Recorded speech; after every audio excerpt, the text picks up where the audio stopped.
नमस्कार दोस्तों, मेरे घर के पास में दुकान चलने वाली एक भाभी के साथ दोस्ती हो गई। लॉकडाउन के दिनों में मैं उसकी दुकान पर जाता था। दोस्तों, मेरा नाम अनुज है। वैसे मैं गुजरात में जॉब करता था, पर लॉकडाउन की वजह से घर से ही काम करना पड़ा। मेरे घर पर मेरे माता पिता और एक भाई और दादा दादी रहते हैं। जब पहला लॉकडाउन खुला तब भी मेरी कंपनी ने घर से काम लेना जारी रखा और मैं घर से ही काम करने लगा। मैंने ऑफिस के काम के साथ साथ घर के बाहर के कुछ कामों में भी योगदान देना शुरू कर दिया था। हमारे घर के नजदीक ही एक किराना दुकान है। उसके मालिक अपने परिवार के साथ दुकान के ऊपर की फ्लोर पर रहते हैं। उनके परिवार में उनकी बीवी, एक छोटा लड़का और माँ बाप है। उनका मकान 2 मंजिला है। नीचे के तल पर उन्होंने अपनी दुकान खोली हुई है और उसे चलाते हैं। उनकी दुकान मोहल्ले की इकलौती किराना की दुकान है, जिस वजह से वहां काफी भीड़ भी रहती है। दुकान के मालिक की बीवी की उम्र करीब 30 साल होगी। मैं उसे भाभी कहता हूं। उसका नाम रोशनी है। आधी से ज्यादा भीड़ तो रोशनी भाभी की जवानी को देखने के बहाने से ही लगी रहती है। लोग रोशनी को देखने के लिए ही दुकान में सामान खरीदने आते हैं। मैं जब भी उनकी दुकान में कुछ लेने जाता तो सबसे नजरें छुपाकर भाभी से कुछ बातचीत भी हो जाती। वह मुझे देखकर प्रसन्न होकर पूछ लेती, अरे अनुज भैया, आप गुजरात से कब आए, कैसे हो? आपके भैया भी आपकी खबर पूछते रहते हैं कि जॉब कैसी चल रही है, सब ठीक ठाक है। भाभी की बातें सुनकर मन प्रसन्न हो जाता। उसे शायद इस बात का भान था कि लोग उसे कैसे देखते हैं, इसलिए उसने काम करते वक्त अब अपने अस्त व्यस्त होते कपड़ों पर ध्यान देना बंद कर दिया था। शायद उसने समझ लिया था कि इसी शो के चलते उसकी दुकानदारी चलती है। तो अभी मुझे घर से काम करते करते 2 महीने हो गए थे, पर घर से काम करने में बहुत डिस्टर्ब हो रहा था और मैं अपने काम पर सही से ध्यान नहीं दे पा रहा था। इसलिए मैंने एक अलग कमरा लेने की सोची। पहला लॉकडाउन भी खत्म हो गया था, तो मैंने घर से नजदीक थोड़ी दूरी पर ही 1-2 कमरों का फ्लैट किराए पर ले लिया। अब मैं सुबह ब्रेकफास्ट करके फ्लैट पर आ जाता, फिर लंच करने घर जाता और रात को सोने के लिए वापस आ जाता। माँ से बात करके मैंने घर की काम वाली को अपने फ्लैट की साफ सफाई का काम के लिए कह दिया था। वह हमारे घर और रोशनी भाभी के यहाँ भी काम करने जाती थी। पहले वह हमारे घर का काम करके रोशनी भाभी के घर जाती, फिर फ्लैट पर साफ सफाई के लिए आती। इसी दौरान मैंने देखा कि रोशनी भाभी दुकान पर ज्यादा नजर नहीं आती। फिर मोहल्ले के लड़कों से पता चला कि उसके पति को रोशनी का इस तरह दुकान पर काम पसंद नहीं आया। इस वजह से अभी रोशनी के दुकान में बैठने पर रोक लगा रखी है। फिर 2 दिन बाद मैंने अपने काम वाली बाई को मेरे किराए के फ्लैट के दरवाजे पर एक दूसरी काम वाली से रोशनी के बारे में बात करते सुन लिया था। मेरी घर की काम वाली दूसरी काम वाली से कह रही थी, तुमने सुना, वह रोशनी को उसके पति ने बाजू वाले मोहल्ले के राजेश के साथ पकड़ लिया था। दूसरी काम वाली, अच्छा वैसे और क्या पता चला? तो काम वाली बोली, उसके पति ने राजेश को धमका कर भगा दिया और सलोनी को खींचते हुए घर लाया था।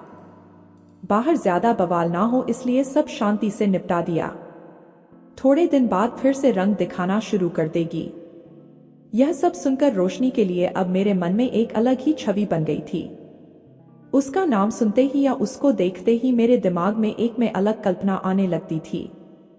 उन दिनों स्कूलों की छुट्टी के कारण किराने की दुकान पर काम बढ़ जाने की वजह से रोशनी फिर से अपने पति को दुकान के काउंटर पर मदद करने के लिए बैठने लगी। इधर मेरे अंदर रोशनी भाभी से दोस्ती की इच्छा और ज्यादा बढ़ गई थी। जब भी दुकान पर कुछ लेने के लिए जाता तो मैं कुछ ना कुछ बहाने से भाभी से बातें करने लगता। एक दिन मैं दुकान पर गया तो मैंने कहा, भैया यह लिस्ट है, आप सामान पैक कर देना, मैं शाम को ले जाऊंगा। जब मैं रात को घर जा रहा था तो याद आया कि सामान लेकर जाना है। रोशनी भाभी की दुकान पर पहुंचा तो दुकानदार बोला, अरे आपका सारा सामान निकाल दिया है, बस थोड़ा सा बाकी है, अभी हो जाएगा, आप थोड़ा बैठकर इंतजार कर लो। मैं वहां खड़े होकर अपना सामान लगने का इंतजार करने लगा। उसी समय भाई ने रोशनी भाभी को आवाज लगाते हुए आने का कहा। उन्होंने भाभी को काउंटर पर ग्राहक संभालने को कहा। फिर वे मेरी लिस्ट का बचा हुआ सामान निकालने लगे। कुछ चीजें उन्होंने भाभी को तौल कर मेरे सामान वाली बोरी में डालने को कहा। वे खुद कुछ सामान निकालने पीछे वाले गोदाम में चले गए। रोशनी भाभी काउंटर पर आते ही मुझसे बात करने लगी, और कैसे हो, अभी यहाँ ही हो, गुजरात नहीं गए? मैंने कहा नहीं भाभी, अभी यहाँ मन लग गया है और अभी तो किराए पर फ्लैट लेकर वहीं से काम कर रहा हूँ। जब कंपनी वाले बुलाएंगे तब जाऊंगा। रोशनी भाभी अच्छा फ्लैट ले लिया, यह सही किया। न जाने क्यों उसकी आवाज में फ्लैट लेने वाली बात में कुछ खनक सी आ गई थी। फिर वह बाकी ग्राहकों को सामान देकर और पैसे लेके काउंटर का काम संभालने लगी थी। फिर अगले 5-10 मिनट में रोशनी भाभी ग्राहक कम कर दिए और मैं और रोशनी ही रह गए थे। इस सब के बीच में रोशनी भाभी ने मुझे भांप लिया था कि मेरा मकसद क्या है। कुछ देर बाद भाभी मेरे सामान की बोरी उठाती हुई कहने लगी, अरे बाकी सबको सामान देने में मैं आपके सामान का तो भूल ही गई। भाभी ने मेरी बात को समझने में थोड़ा टाइम लिया, फिर मुस्कुराकर बोली, यह जो लिस्ट में 3 चीजें पैक करना रह गई हैं। तभी उसने सामान काउंटर के सामने रख दिया और कहने लगी, लो भैया आपका सामान पैक हो गया, बाकी तुम्हारे भाई लेकर आ रहे हैं, कुछ और चाहिए? मैं धीमे से बोला, हाँ दूध चाहिए। रोशनी भाभी ने अर्थ भरी मुस्कुराहट के साथ पूछा, कौन सा वाला चाहिए? मैं खुद को संभालते हुए बोला, वह अमूल ताजा दूध पड़ा है न आपके बाजू में, वह दे दो। रोशनी भाभी, ओ अच्छा ये वाला। इतने में उसका पतिया गया और उसने सब सामान की बोरी बांध कर मुझे दे दी। मैं वहां से वापस चल दिया। अब मेरे मन में रोशनी भाभी से दोस्ती का ख्याल आने लगा कि कैसे उसको दोस्त बनाया जाए। उन्हीं दिनों मेरा वर्क टाइम चेंज हो गया और अब मुझे दोपहर से लेकर लेट नाइट रात के 1 बजे तक काम करना पड़ रहा था। इसलिए मैं खाना आदि खाकर ही फ्लैट पर आ जाता और यहीं सो जाता। वैसे मैं सुबह घर से ब्रेकफास्ट करके फ्लैट पर आता था, पर अभी बड़े हुए समय के कारण मैं फ्लैट पर ही अपनी चाय वगैरह बनाने लगा था। सुबह रोशनी भाभी का पति दूध दे जाता और महीने का हिसाब घर से ले लेते। फिर एक दिन भैया की जगह रोशनी भाभी दूध देने आई। मैंने पूछा, आज आप? उसने कहा कि मेरे पति को कोविड पॉजिटिव आया और वे अपने ही घर में क्वारंटीन हो गए हैं। अभी 15-20 दिन तक मैं ही दूध देने आऊंगी। यह सुनकर मैं खुश हो गया। मेरे मन में ख्याली पुलाव बनते ही भाभी ने भी भांप लिया था कि मैं क्या सोच रहा हूँ। वह मुस्कुराती हुई बिल्डिंग के ऊपर वाली फ्लोर पर एक बूढ़ी आंटी के वहां दूध देने चली गई। 10 मिनट बाद वह बिल्डिंग से चली गई। फिर दूसरे दिन बेल बजी और मैंने दरवाजे को खोला। मैंने कहा, अच्छा दूध देने आई हो आप?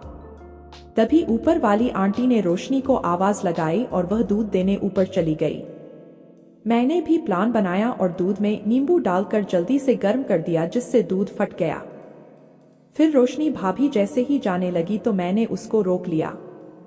मैं कहने लगा, आपका दूध तो फट गया। फिर मैंने हंसते हुए कहा, अंदर दूध गर्म करने रखा था, वह फट गया है। इस बात पर रोशनी भी हंस दी। रोशनी भाभी, ऐसे कैसे? मैंने तो चेक करके ताजा पैक ही दिया था। मैं, ऐसा है तो आप अंदर किचन में आकर चेक कर लो। भाभी किचन में गई और उसने गैस स्टोव पर रखा हुआ फटा दूध देखा। अरे यह कैसे हुआ? कोई बात नहीं, मैं आपको दूसरा दे जाती हूँ। मैं, आप ही गर्म कर लेना उसे, नहीं तो कहेंगी कि मैंने जानबूझकर दूध में कुछ किया। रोशनी भाभी मुस्कुराती हुई बोली, अच्छा कहाँ है दूसरा पतीला? मैं बोला, नीचे के ड्रॉअर में है। फिर वह पतीले में दूध भरकर स्टोव की साइड मुड़ी और दूध का पतीला गर्म करने लगी। वह मेरे हाथ पकड़ती हुई बोलने लगी, यह क्या कर रहे हो? मैं बस गर्म कर रहा हूं। रोशनी भाभी बोली, दूध तो स्टोव पर गर्म हो रहा है ना? मैं बोला, अब इतना भी मत बन, तुम्हें सब पता है। रोशनी भाभी बोली, लेकिन यह सब गलत है यार, कोई देख लेगा और मेरे पति को पता चलेगा तो ये सब मेरे लिए अच्छा नहीं है। वैसे भी अभी कुछ ठीक नहीं चल रहा है। मैं बोला, कुछ नहीं होगा भाभी, तेरा पति कोविड के चलते घर में ही क्वारंटीन है। वह नहीं आने वाला ढूंढने, और जब किसी को कुछ पता ही नहीं चलेगा तो उसको कौन बताएगा? भाभी बोली, अभी नहीं, अभी बहुत काम है, मैं बाद में आती हूँ। मैं अब उसके आने का इंतजार करने लगा। लंच करने मुझे घर जाना था।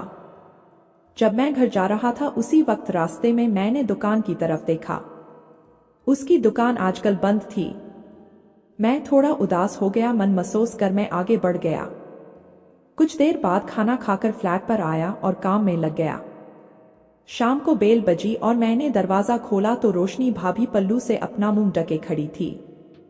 मैंने तुरंत उसको अंदर बुला लिया और बाहर सर निकालकर इधर उधर देखा कि कोई देख तो नहीं रहा है। मैं काफी खुश हो गया था कि आज तो लॉटरी ही लग गई है। रोशनी भाभी और मेरी दोस्ती हो गई। तो दोस्तों, कैसी लगी हमारी कहानी? अच्छी लगी हो तो हमारे चैनल को सब्सक्राइब जरूर करें।